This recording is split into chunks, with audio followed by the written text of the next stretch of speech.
का जवाब हमारे दो नेता अखिलेश यादव जी और राहुल गांधी जी देंगे और आपके सवालों की जानकारी पहले से ही नहीं है। मैं पहले गुजारिश करूंगा यादव जी को कि वो आपको संबोधित करें, उसके बाद राहुल जी कुछ कहेंगे और उसके बाद आप सवाल करेंगे। अखिलेश जी। मैं धन्यवाद देता हूं और सबसे पहले मैं अपने प्रेस के साथियों को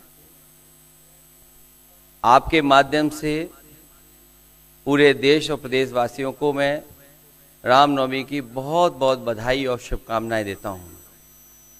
ऐसा त्योहार, ऐसे दिन जहां से अच्छी शुरुआत होती है।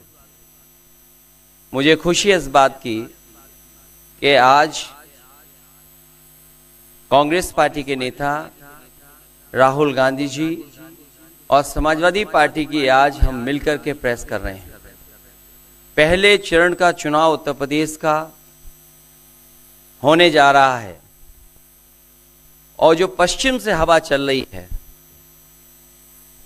वो पूरे के पूरे उत्तर प्रदेश और देश के माहौल को बदलने जा रही है। आज गाजियाबाद में बैठे हैं। इस बार भारतीय जनता पार्टी को गाजियाबाद से लेकर के गाजीपुर तक इंडिया गठबंधन सफाया करने का काम करेगा। आज किसान दुखी है। तमाम जो वादे किए थे, भारतीय जनता पार्टी की हर बात झूठी निकली। उनके वादे झूठे। न किसान की आय दोगुनी हुई, न नौजवान को नौकरी रोजगार मिला, और जो सपने दिखाए थे विकास के वो भी अधूरे हैं। जो इनका नैतिकता का बुलबुला था वो भी टूट गया। इलेक्टोरल बॉन्ड ने इनका बैंड बजा दिया। भारतीय जनता पार्टी सभी भ्रष्टाचारियों का गोदाम बन गई। न केवल भ्रष्टाचारियों को ले रहे हैं, बल्कि भ्रष्टाचारियों ने जो कमाया है उसको भी अपने साथ रख रहे हैं। जहां उत्तर प्रदेश देश का सबसे बड़ा प्रदेश है, डबल इंजन की सरकार में जो दावा करते रहे डबल इंजन, उनकी होर्डिंग देखिए आप कि अब डबल वहां पर नहीं दिखाई देते हैं, अकेले दिखाई दे रहे हैं। इनके प्रत्याशी होर्डिंग से गायब हैं और चुनाव के बाद होर्डिंग पे जो अकेले हैं वो भी गायब हो जाएंगे और सफाया होने जा रहा है। इनका एक ही नारा है, झूठ बोलने का और लूटने का। लूट और झूठ भारतीय जनता पार्टी की पहचान बन गई है। पेपर लीक कितने हुए हैं? एक दो होते तो ठीक था, लेकिन 10 पेपर लीक हुए।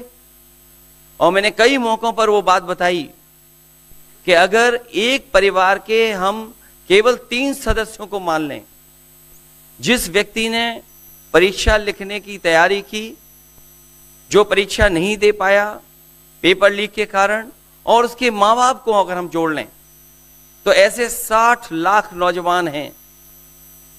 60 लाख नौजवानों का भविष्य अंधकार में डाल दिया।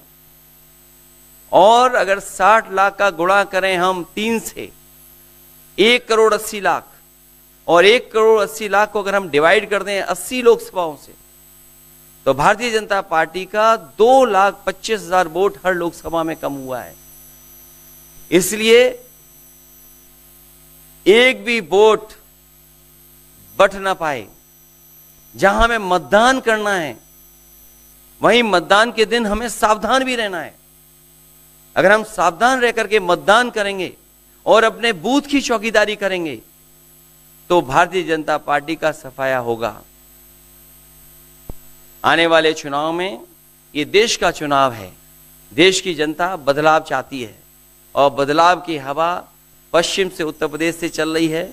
और मुझे पूरा उम्मीद है आने वाले समय में इंडिया गठबंधन और नई सरकार देश में दिखाई देगी। शुक्रिया अखिलेश जी। राहुल जी।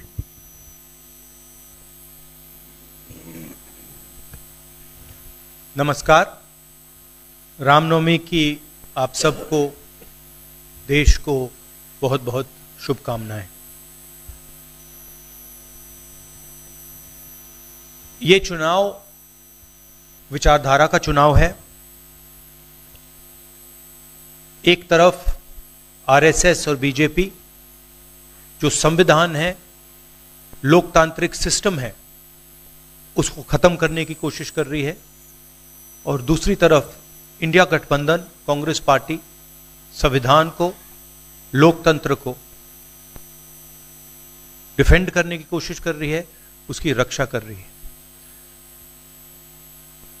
चुनाव में 2-3 बड़े मुद्दे हैं।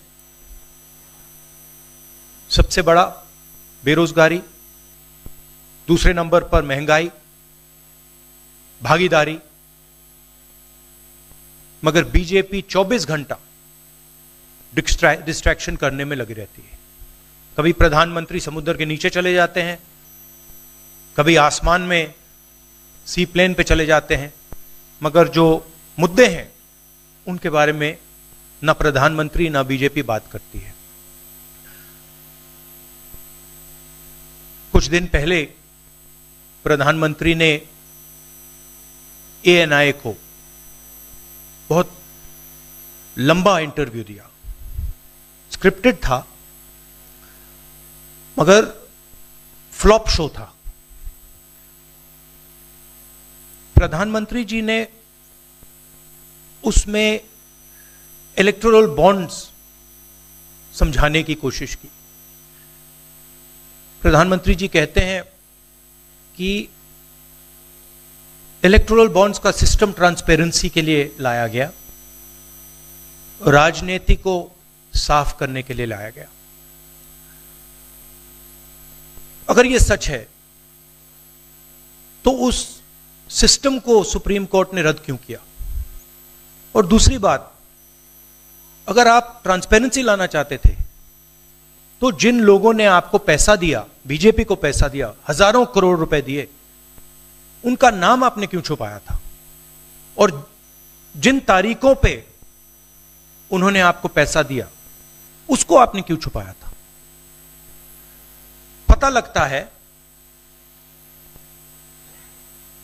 हजारों करोड़ रुपए का कॉन्ट्रैक्ट किसी कंपनी को मिलता है, उसके एकदम बाद वो कंपनी बीजेपी को पैसा देती है। सीबीआई की इंक्वायरी होती है, ईडी की इंक्वायरी होती है किसी कंपनी पर, शुरू होती है। उसके 10-15 दिन बाद कंपनी करोड़ों रुपए बीजेपी को देती है और फिर सीबीआई की इंक्वायरी, ईडी की इंक्वायरी बंद हो जाती है। सड़क पे इसको एक्सटॉर्शन कहते हैं। एक्सटॉर्शन कहते हैं सड़क पे। तो ये जो है इलेक्टोरल बॉन्ड्स का जो स्कीम है, ये दुनिया का सबसे बड़ा एक्सटॉर्शन का स्कीम है। हिंदुस्तान के सारे बिजनेसमैन इस बात को समझते हैं, जानते हैं, और प्रधानमंत्री जितनी भी सफाई देना चाहें कोई फर्क नहीं पड़ने वाला है, क्योंकि पूरा देश जानता है कि प्रधानमंत्री भ्रष्टाचार के चैंपियन है। धन्यवाद। शुक्रिया राहुल जी। अच्छा, एक और बात, आपने जयराम जी आपने कहा कि जो भी आपको क्वेश्चंस पूछने हैं आप पूछेंगे, और ये ओपन एंडेड प्रेस कॉन्फ्रेंस है। बट इसमें एक और बात भी है, मुझे पहले ही 2-3 बीजेपी वाले क्वेश्चंस पता लग जाते हैं, तो वो तो गारंटीड पूछे जाएंगे, तो उनके लिए मैं तैयार हूं। आजकल गारंटी का जमाना है राहुल जी। पहला सवाल महिकार जी, हिंदुस्तान हिंदी डेली से। माइक दीजिएगा।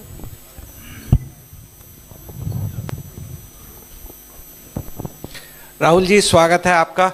दोनों नेताओं, जबकि आज प्रचार का पहला चरण समाप्त होने वाला है, आपने मेरे मित्रों को थोड़ा सा कसरत करा दी। वो दिल्ली से यहाँ आए हैं, आपने गाजियाबाद में ही क्यों पीसी की?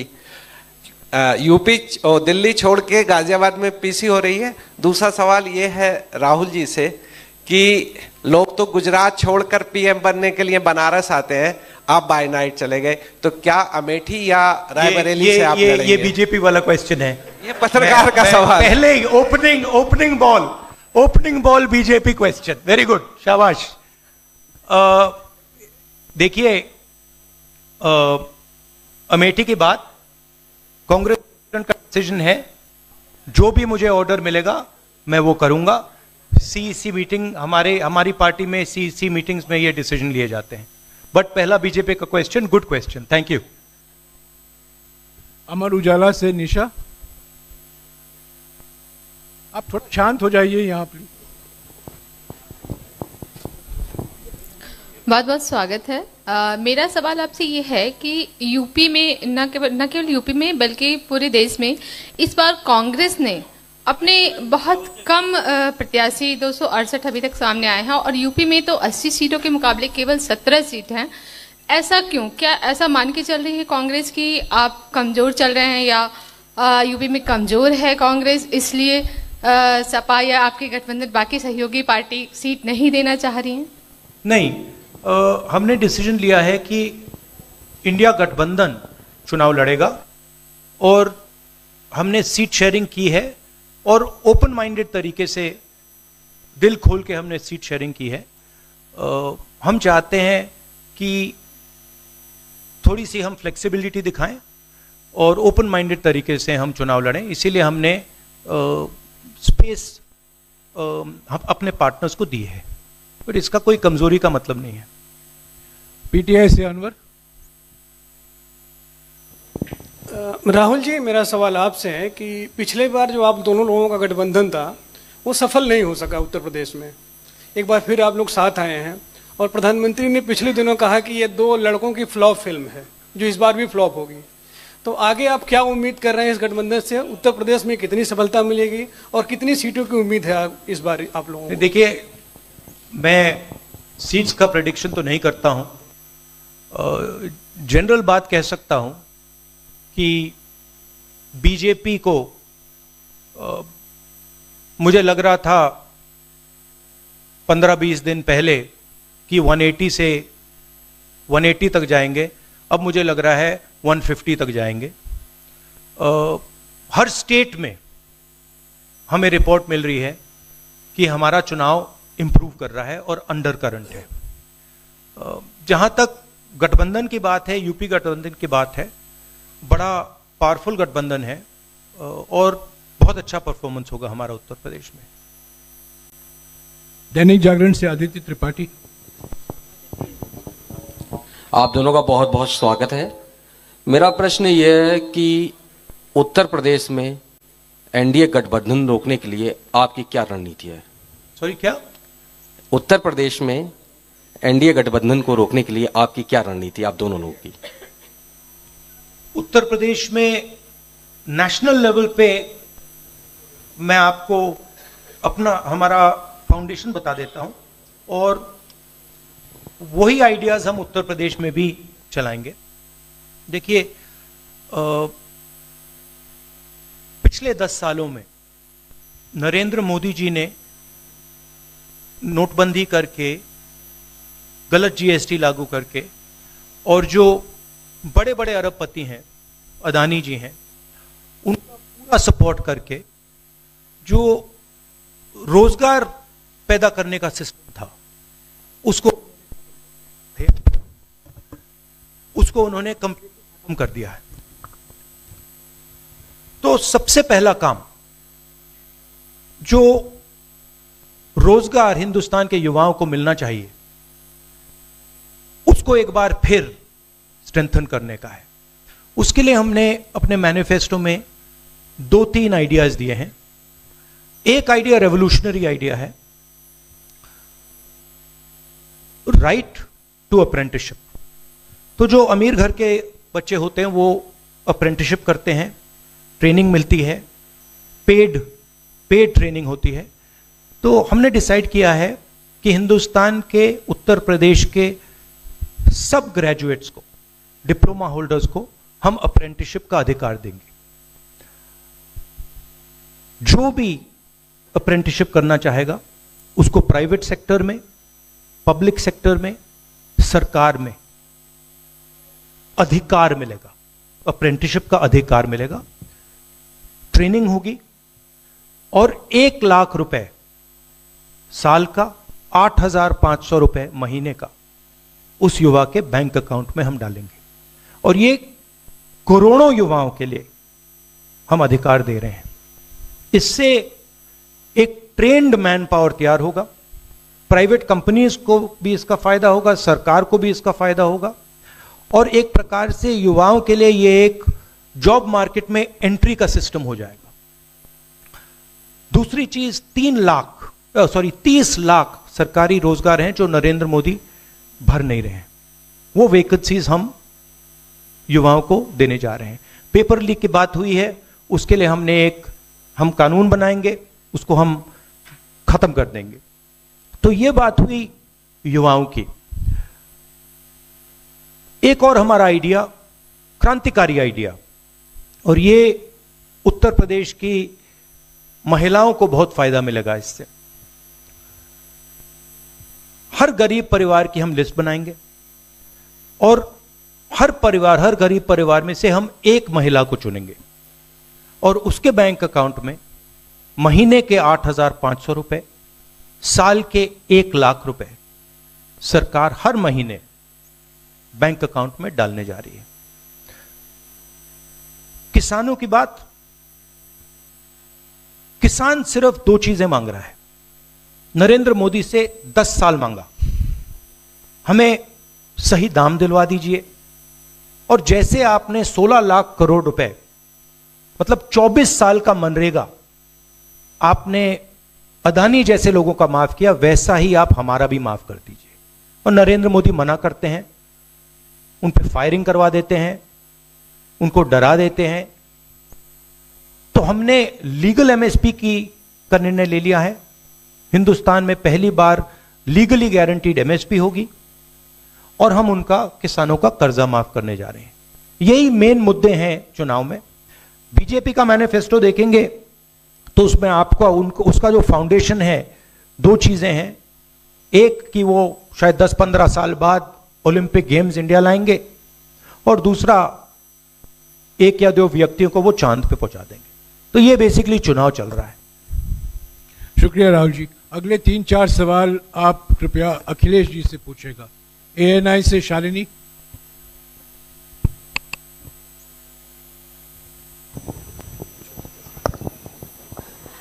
पहला सवाल राहुल जी से है। अखिलेश जी से पूछेगा प्लीज। उन्होंने कृपया लगा दिया, इसलिए अब हमसे पूछिए। दोनों से पूछूंगी सर। पहला सवाल राहुल जी से है, जैसे कि पीएम ने कहा है कि मैं देश बचा रहा हूं, लेकिन इंडिया अलायंस जो है वो परिवार बचा रहा है, इस पर क्या कहेंगे सर? और जो दूसरा सवाल, सेकंड बीजेपी क्वेश्चन। सर दूसरा जो सवाल है मेरा वो ये है, जादूगर कहा है उन्होंने राहुल जी को, और उन्होंने कहा है ANI को जब इंटरव्यू दिया उसमें बोला कि ऐसा कौन सा जादू है कि एक झटके में गरीबी मिटा सकते हैं। मैं जानना चाहता हूं ऐसा कौन सा जादू है कि एक झटके में गरीबी मिटाई जा सकती है। तो ये मेरा सवाल दोनों से है। नहीं, दोनों से है। मैं धन्यवाद देता हूं, आप लोगों ने सवाल पूछे। हालांकि कुछ सवाल आपने राहुल जी से पूछे थे। एनडीए को पीडीए हराएगा, एनडीए को पीडीए हराने जा रहा है, एनडीए को पीडीए हराने जा रहा है। और जहां तक सवाल परिवारवाद की बात है, आज नवरात्र है, आज शुभ दिन है। भारतीय जनता पार्टी के लोग संकल्प लें कि ना किसी परिवार वाले को टिकट देंगे और ना किसी परिवार वाले से वोट मांगेंगे। और गाजियाबाद में कार्यक्रम इसलिए किया है क्योंकि हम दोनों लोगों ने संकल्प लिया है। वो तो इंडिया गठबंधन का नाम भी ठीक से नहीं ले पाते हैं। INDIA तो इंडिया होता है, इंडी कब से हो गया? यहां से सफाया होगा गाजीपुर तक। जो 14 में आए थे वो 24 में चले जाएंगे, और यूपी वाले स्वागत भी अच्छा करते हैं और इस बार तो ढोल नगाड़ा और सब कुछ की तैयारी है। इस बार विदाई भी बहुत शानदार होने जा रही है। टाइम्स नाउ भारत, रंजीता अखिलेश जी से। जो आपने जो गरीबी को एक झटके में मिटाने की बात की, देखिए ये कोई नहीं कह रहा है कि गरीबी को एक झटके में मिटाया जाएगा। हम ये कह रहे हैं कि गरीबी को गहरी चोट पहुंचाई जा सकती है, और तरीके मैंने आपको बताए हैं। नरेंद्र मोदी जी ने पूरा का पूरा फोकस 22 लोगों पे किया है, 22-25 लोगों पे किया है। आज की सच्चाई है कि 22 लोगों के पास उतना धन है जितना 70 करोड़ लोगों के पास है। गरीबी का यह भी कारण है कि नरेंद्र मोदी जी ने सारा का सारा धन कॉन्सेंट्रेट कर दिया है, 20-25 लोगों को पकड़ा दिया है। मैं जाति जनगणना की बात कर रहा हूं और मैंने ये बात बहुत बार उठाई है। भागीदारी की बात होती है। हिंदुस्तान के किसी भी इंस्टीट्यूशन में आपको ना पिछड़े वर्ग के लोग मिलेंगे, ना दलित मिलेंगे, ना आदिवासी मिलेंगे, ना गरीब जनरल कास्ट के लोग मिलेंगे। मैंने मीडिया के बारे में बात उठाई। मीडिया में आपको बड़े बड़े एंकर्स दिखते हैं। आपको मीडिया की कंपनीज के मालिक की लिस्ट निकालिए, आपको दिख जाएगा कि उधर ना एक पिछड़ा मिलेगा, ना एक दलित मिलेगा, ना एक आदिवासी मिलेगा। तो हम क्रांतिकारी काम करने जा रहे हैं। जाति जनगणना, महिलाओं को गरीब महिलाओं को 1 लाख रुपए, युवाओं को अप्रेंटिसशिप का कानून, अप्रेंटिसशिप का अधिकार, उनके बैंक अकाउंट में 1 लाख रुपए, किसानों को एमएसपी। तो ये सब गरीबों को पैसे देने के तरीके हैं। नरेंद्र मोदी जी ने पिछले 10 साल में गरीबों को कुछ नहीं दिया, तो ये हम करने जा रहे हैं। हाँ रंजीता, अखिलेश जी से। हाँ, अखिलेश जी से ही सवाल है। राहुल जी ने अभी जितनी भी चीजें कही, अखिलेश जी से नहीं, मैं सवाल पहले जितनी भी चीजें कही वो तमाम चीजें कांग्रेस के घोषणा पत्र में है। क्या इंडिया गठबंधन का अपना कोई साझा जो है वो मैनिफेस्टो होगा? अखिलेश जी, क्या जो राहुल जी कह रहे हैं क्या वही तमाम चीजें सपा की भी है, या सपा कुछ अलग भी घोषणाएं कर रही है चुनाव में? इंडिया गठबंधन नई उम्मीद है, और जैसा कि राहुल जी ने कहा कि उनके मैनिफेस्टो में बहुत सारी चीज़ें हैं जिससे गरीबी दूर की जा सकती है।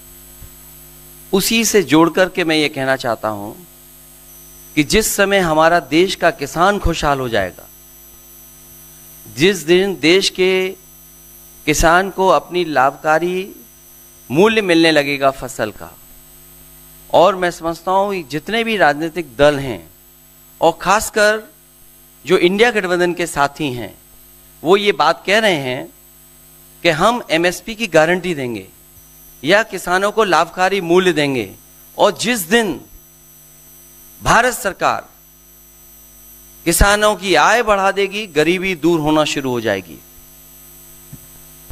और मैं कई मौकों पर कह रहा हूं कि जाति जनगणना भी एक हमारा मुद्दा है। बिना सामाजिक न्याय के, बिना जाति की गैर बराबरी खत्म किए हुए हम अपने समाज को आगे नहीं बढ़ा सकते। और जैसा राहुल जी ने कहा कि खुशहाली के लिए जाति जनगणना जरूरी है, तो जाति जनगणना, सामाजिक न्याय और पीढ़ी की लड़ाई को लेकर के हम चलेंगे। उससे गरीबी भी दूर होगी और मान सम्मान भी मिलेगा। विक्रांत, एक चीज और देखिए, ये जो हमारा मैनिफेस्टो है,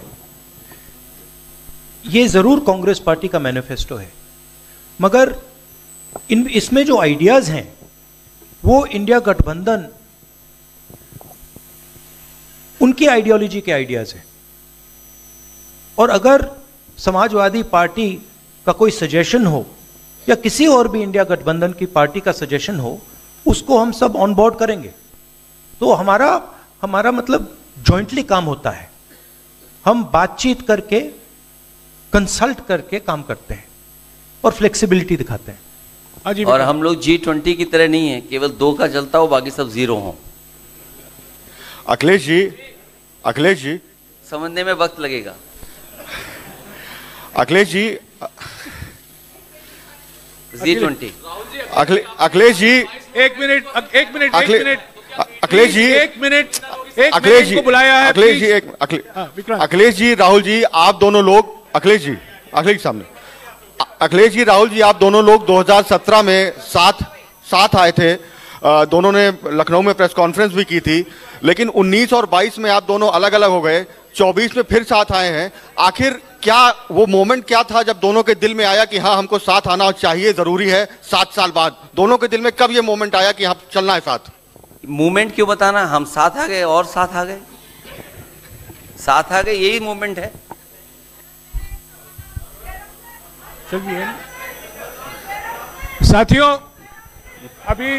अभी दोनों नेताओं को जाना है, उसके पहले हमारा गठबंधन का एक गीत है वो जारी किया जाएगा, और हमारे 4 उम्मीदवार जो हैं वो राहुल जी और अखिलेश जी से एक फोटो खिंचवाएंगे। पहले गीत सुनिएगा, गीत देखिएगा। प्रेस कॉन्फ्रेंस समाप्त हुआ है, प्रेस कॉन्फ्रेंस समाप्त हुआ।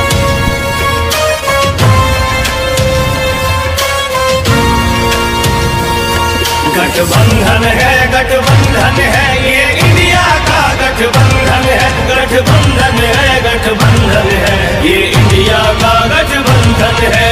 दिल्ली में प्रवेश की खातिर राहुल और अखिलेश की खातिर संविधान बचाना है तो वोट करो इस देश की खातिर।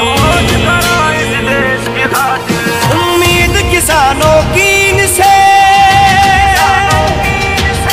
मजदूरों की आस यही है, देश बदलना है इनको ही,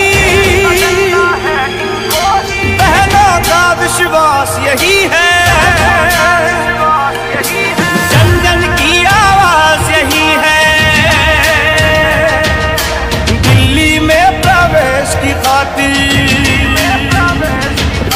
राहुल और अखिलेश की खातिर वोट करो इस देश की खातिर, वोट करो इस देश की खातिर, राहुल अखिलेश की खातिर।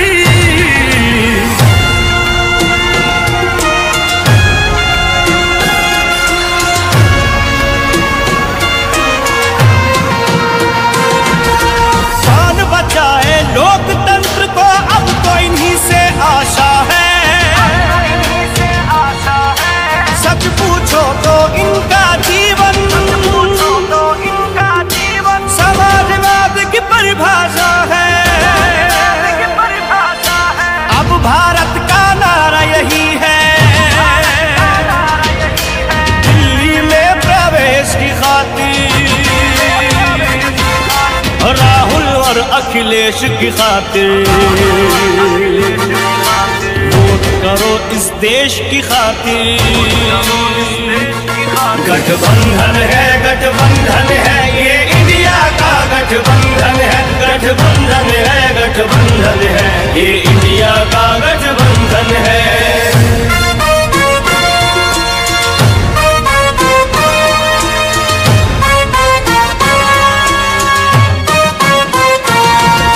नेताजी के लाल तुम ही हो और देश का मान तुम ही हो,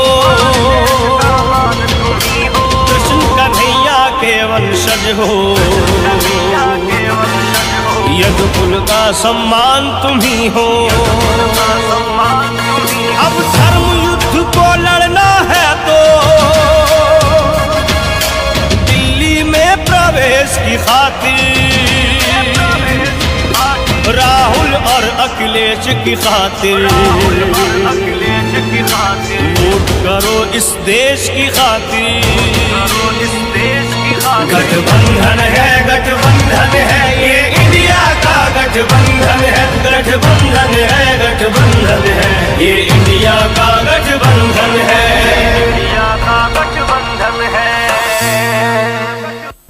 साथियों, अभी हमारे उम्मीदवार हैं डॉली शर्मा गाजियाबाद से, अमरपाल शर्मा जी बागपत से, महेंद्र नागर गौतम बुद्ध नगर से और शिवराम वाल्मीकि जी बुलंदशहर से कृपया मंच पर आइए और राहुल जी और अखिलेश जी के साथ फोटो खिंचाएंगे।